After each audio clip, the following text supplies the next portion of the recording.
भारतीय सिनेमा जगत में इतिहास रचने वाले देव आनंद अपनी कैरिज्मेटिक पर्सनालिटी और खास अदायगी के लिए जाने जाते थे। चेहरे पर हल्की मुस्कान, आंखों में चमक, तिरछी निगाहें और चलने का खास अंदाज दर्शकों को हमेशा याद रहेगा। ऐसे सदाबहार अभिनेता, लेखक, निर्देशक और निर्माता के जन्म शताब्दी पर एक खास पेशकश। नमस्कार दोस्तों, आज की कड़ी में बात करते हैं ऐसे एक गीत की जिसे देव साहब ने अपने जिंदगी का फलसफा माना और उसी को अमल करते आगे बढ़ते रहे। 1961 में रिलीज हुई नवकेतन प्रोडक्शंस की आखिरी ब्लैक एंड व्हाइट फिल्म हम दोनों एक all time classic war film थी।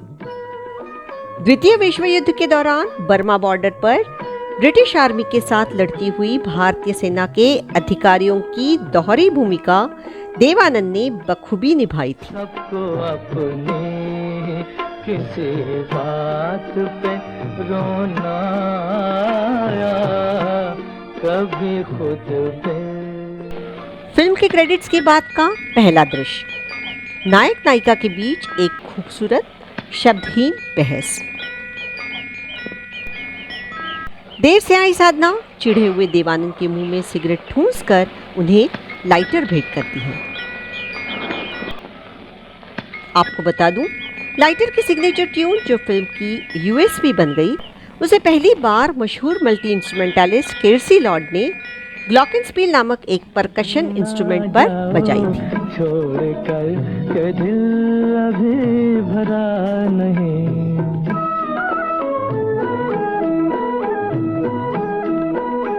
अभी अभी तो आई हो, अभी अभी तो, अभी अभी तो आई हो। संवादात्मक शैली में प्यार और जुदाई की ये भावनात्मक प्रस्तुति देव आनंद और साधना की ऑन स्क्रीन केमिस्ट्री को कॉम्प्लीमेंट करती मोहम्मद रफी और आशा भोसले की खूबसूरत संगीतमय अभिव्यक्ति।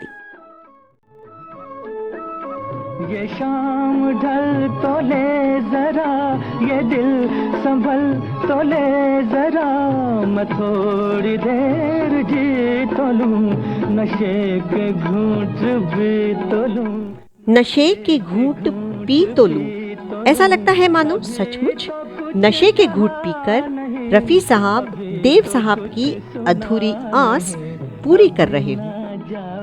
छोड़कर के दिल अभी भरा नहीं। साधना की मासूम मुस्कान और बांसुरी और लाइटर की सुरीली धुन पर कभी खत्म ना होने वाला ये संगीतमय सिलसिला सुनकर यही कहेंगे हम सदा कि दिल अभी नहीं भरा। आइए बढ़ते हैं फिल्म के दूसरे सोलो गीत की तरफ, जिसमें जीवन जीने की सारी अंतर्दृष्टि छिपी हुई है। लाइटर की मनमोहक धुन के पार्श्वभूमि पर देव साहब अपने अकेलेपन को गीत में डुबो देते हैं।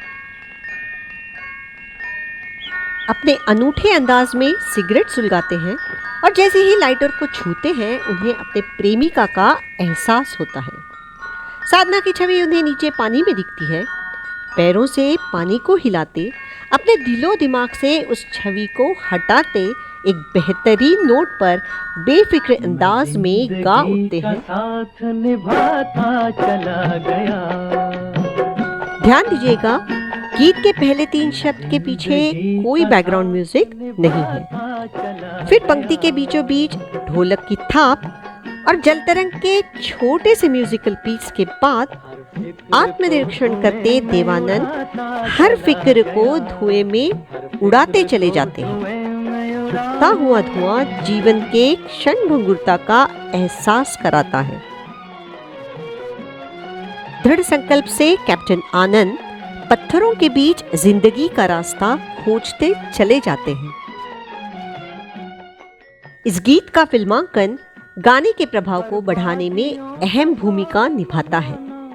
जैसे कैप्टन आनंद के कपड़े पहनकर तैयार होना आगे की चुनौतियों की तैयारी करना हो सकता है। मनाना फुजूल था, मनाना हर अंतरे में पहली पंक्ति दोहराई गई है टू क्रिएट एन इफेक्ट। बर्बादियों का सोग या शोक का विपरीत शब्द है जश्न। दोनों पंक्तियों के बीच जबरदस्त कंट्रास्ट।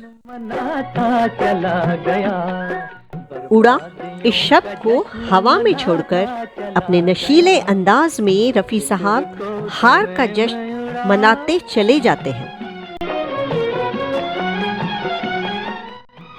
लाइटर को हाथ में उछालते ही उसके धुन के साथ साधना का हंसता चेहरा फिर एक बार देव साहब के सामने आता है। जो मिल गया उसी को मुकद्दर समझ लिया,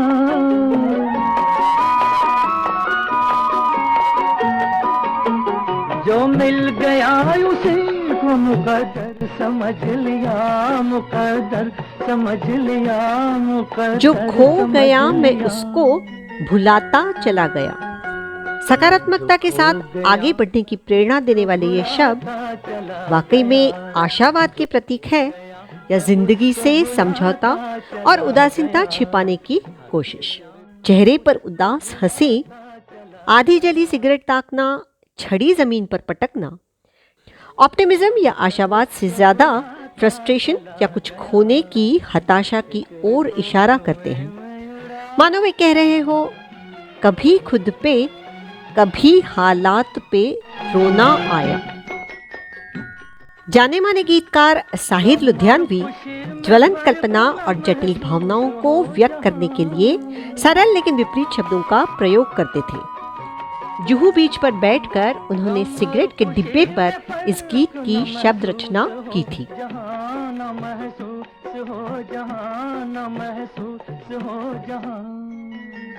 गम और खुशी में फर्क ना महसूस हो जहां। स्थितप्रज्ञता हासिल करने के लिए देव साहब अपने दिल को उस मकाम तक लाने की कोशिश करते हैं। जिंदगी का साथ निभाता चला। संगीतकार एस.डी. बर्मन के असिस्टेंट जयदेव की ये पहली स्वतंत्र कामयाब रचना। लाइटर के ध्वनि को संगीत में धुन देने की आइडिया उनके ऑर्केस्ट्रेशन स्किल्स को दर्शाती है। रफी साहब की भावपूर्ण गायकी और देव साहब का करिश्माई अभिनय एक दूसरे को कॉम्प्लीमेंट करते हैं, creating a perfect harmony. Rafi साहब की आवाज़ गीत के सार को पकड़ती है और देव साहब की अभिव्यक्ति भावनाओं की गहराई को। ऐसे विभिन्न प्रतिभाओं के सहयोग से बने इस यादगार गीत का लुत्फ हम आज भी उठाते चले जाते हैं।